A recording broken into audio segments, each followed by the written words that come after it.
আসসালামু আলাইকুম প্রিয় দর্শক, আজ একটি মজার রেসিপি আপনাদের তৈরি করে দেখাবো। এই রেসিপিটি আপনাদের একবার তৈরি করলে বারবার তৈরি করতে ইচ্ছা করবে। এই পিঠাগুলো খেতে এতটা মজার ও সুস্বাদু। এই পিঠাগুলো হলো চট্টগ্রামে চৌপাকন পিঠা। চলুন দেখা যাক কি কি উপকরণ লাগে পিঠাগুলো তৈরি করতে। পিঠার ডো তৈরি করার জন্য এখানে আমি প্যানে 1.5 কাপ গরুর দুধ নিয়েছি। এখানে আমি কোনো পানি ব্যবহার করব না। এখানে আমি দুধ দিয়ে ডো তৈরি করব। স্বাদ মতো লবণ দিয়েছি, 1/3 কাপ চিনি দিয়েছি, 1 টেবিল চামচ ঘি। এখন আমি মিশিয়ে নেব। দুধটা বলক আসার পরে এখানে আমি প্রথমে 1 কাপ ময়দা দিয়েছি,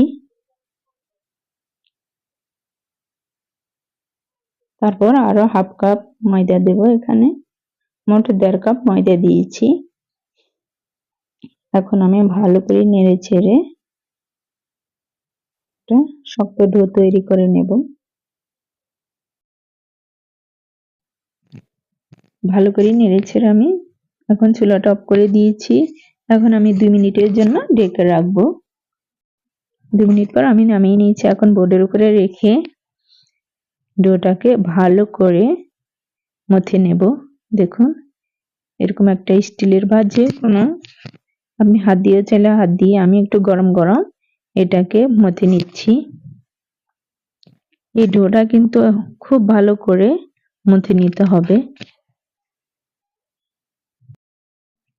ডোটা যত ভালো করে মথে নেবেন তত পিঠাটা সফট এবং ফুলবে। এখানে আমি 1 চামচের কম বেকিং পাউডার দিয়েছি আর 1 টেবিল চামচ চিনি দিয়েছি। এখন এগুলো দিয়ে আবার ভালো করে মিশিয়ে নেব। এখন আমি হাত দিয়ে ভালো করে মথে নিচ্ছি। আপনারা আপনাদের সুবিধা অনুযায়ী মথে নেবেন। একটা সফট ডো তৈরি হয়ে গেছে। দেখুন, এখন আমি রুটি বেলে নেব। এই রুটিটা একটু বড় সাইজের এবং একটু মোটাই হবে। দেখুন আমি কতটুকু মোটা রেখেছি। আমার রুটি বেলা হয়ে গেছে। দেখুন, ঠিক এরকম হবে। এখন আমি একটা পিজ্জা কাটার দিয়ে পিঠাগুলো কেটে নেব। আপনাদের পছন্দ অনুযায়ী আপনারা কেটে নেবেন। কুকি কাটা দিয়ে বা যে কোনো কিছু দিয়ে আপনারা কেটে নিতে পারেন। পাতা কিংবা ফুল যে কোনো ধরনের শেপে আপনারা নকশি করে নিতে পারেন। আমি আমার পছন্দ অনুযায়ী কেটে নিচ্ছি। এই পিঠাগুলো তৈরি করা খুবই সহজ এবং খুব কম উপকরণে এই পিঠাগুলো তৈরি করা যায়। ঝামেলা খুবই কম। যে কোনো সময় আপনারা এই পিঠাগুলো তৈরি করে নিতে পারেন।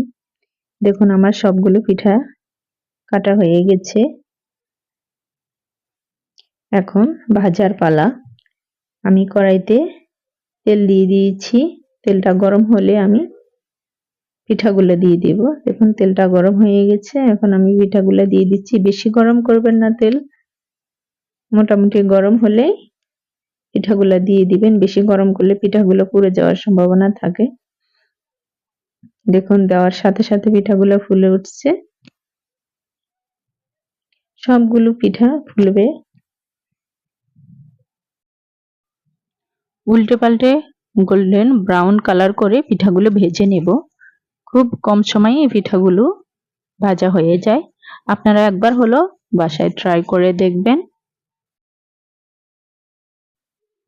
চুলার জালটা মিডিয়ামে রাখতে হবে। হাই হিটে ভাজলে পিঠাগুলো পুড়ে যাওয়ার সম্ভাবনা থাকে। পিঠাগুলো ভাজা হয়ে গেছে। এখন পিঠাগুলো তেল ঝরিয়ে তুলে নেব। আমি একটা টিস্যু পেপারের উপরে তুলে নিয়েছি। এভাবে আমি সবগুলো পিঠা ভেজে নেব। ছোট বড় সবাই এই পিঠাগুলো খুবই পছন্দ করবে। একদম নরম তুলতুলে ও মজাদার, ফুলকো ফুলকো। মেহমান আসলে কিংবা যে কোনো সময় নাস্তার জন্য এই পিঠাগুলো খুবই বেস্ট। আপনারা অবশ্যই বাসায় ট্রাই করে দেখবেন। আমার সবগুলো পিঠা ভাজা হয়ে গেছে, দেখুন দেখতেটা কতটা লোভনীয় ও সুন্দর হয়েছে। 15 থেকে 20 মিনিট লাগবে এই পিঠাগুলো তৈরি করতে, খুবই ইজি আর খুবই মজাদার। আপনারা একবার হলো ট্রাই করে দেখবেন।